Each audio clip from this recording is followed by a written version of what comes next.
Introduction to the Uniform Appraisal Dataset, Chapter 3, Uniform Appraisal Dataset, Appendix D, page 25, C1 through C6. Consistency is critical, and appraisers benefit from a well-defined and universally understood set of conditioning ratings.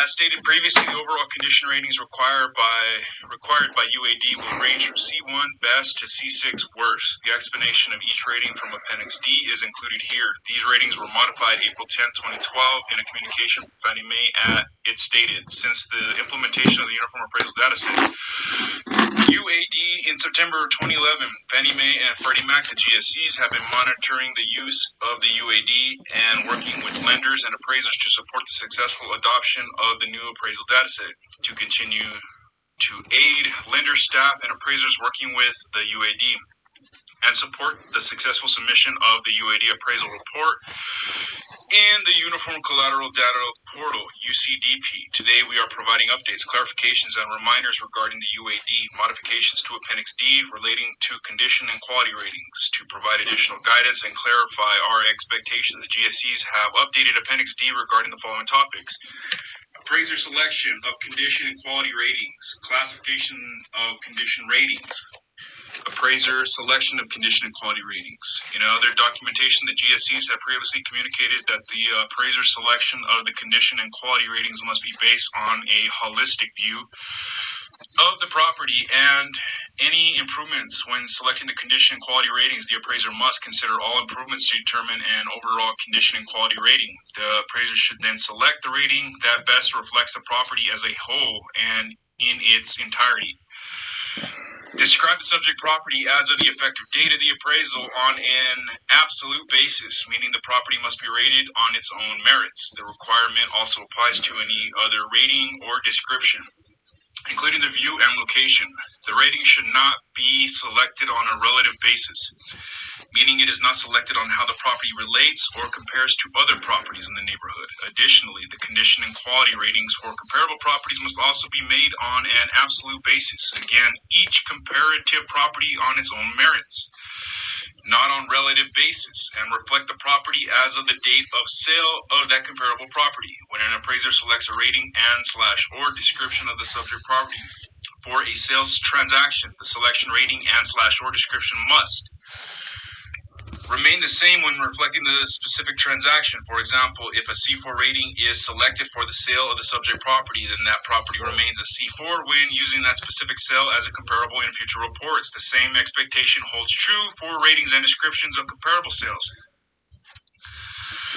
When a comparable is used in a subsequent appraisal, the ratings and descriptions of that property should not change from one appraisal to the next when it reflects the same sale transaction. It is also important to note, however, the properties can have the same rating or description and still require an adjustment.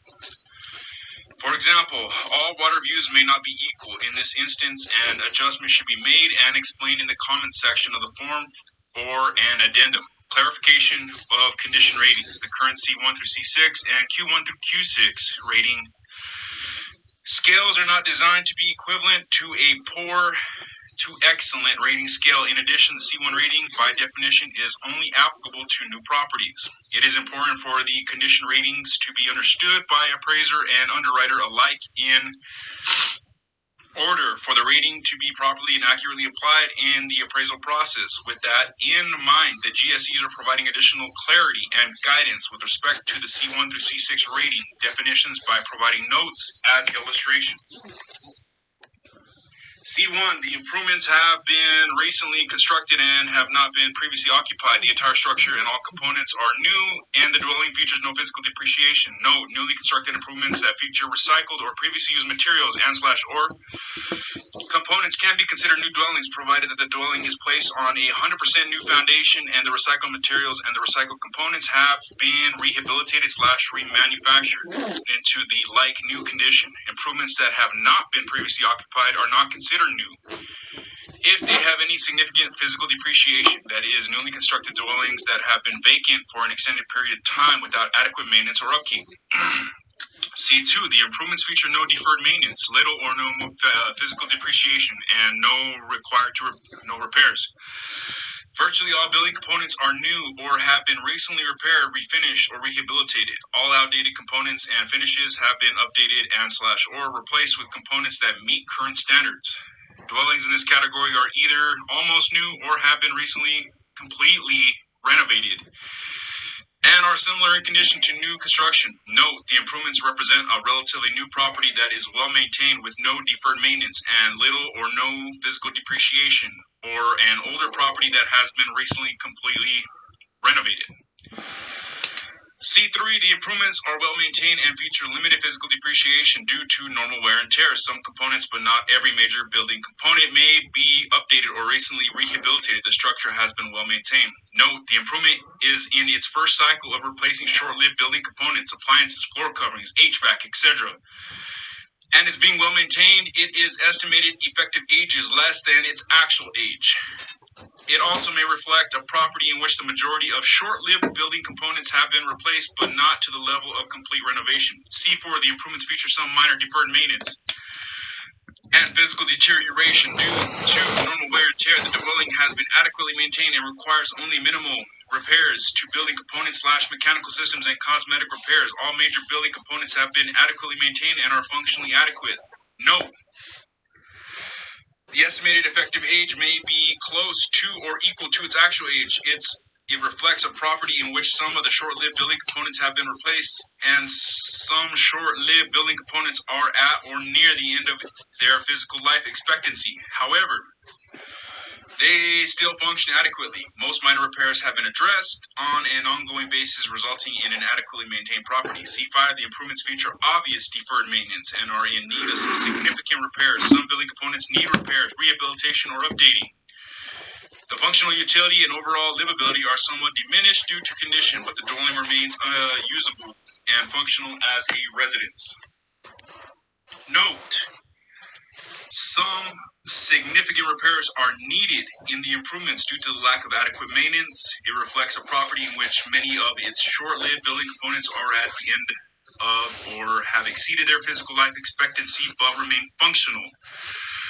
C6, the improvements have substantial damage or deferred maintenance with deficiencies or defects that are severe enough to affect the safety, soundness, and structural integrity of the improvements. The improvements are in need of substantial repairs and rehabilitation, including many or most major components. Note, substantial repairs are needed to the improvements due to the lack of adequate maintenance or property damage. It reflects a property with conditions severe enough to affect the safety, soundness, or structural integrity of the improvements. When we get to the quality rating section in the sales comparison grid, you will note that construction quality is rated on a similar scale. These ratings are Q1 through Q6. Please note that these C1 through 6 ratings only apply to the overall condition of the subject property. When describing and rating the condition of the individual component parts of the property on the form, for instance, the foundation, exterior siding, windows, gutters, etc., the appraiser should still use the traditional ratings of good, average, fair, or 4 into page 66%.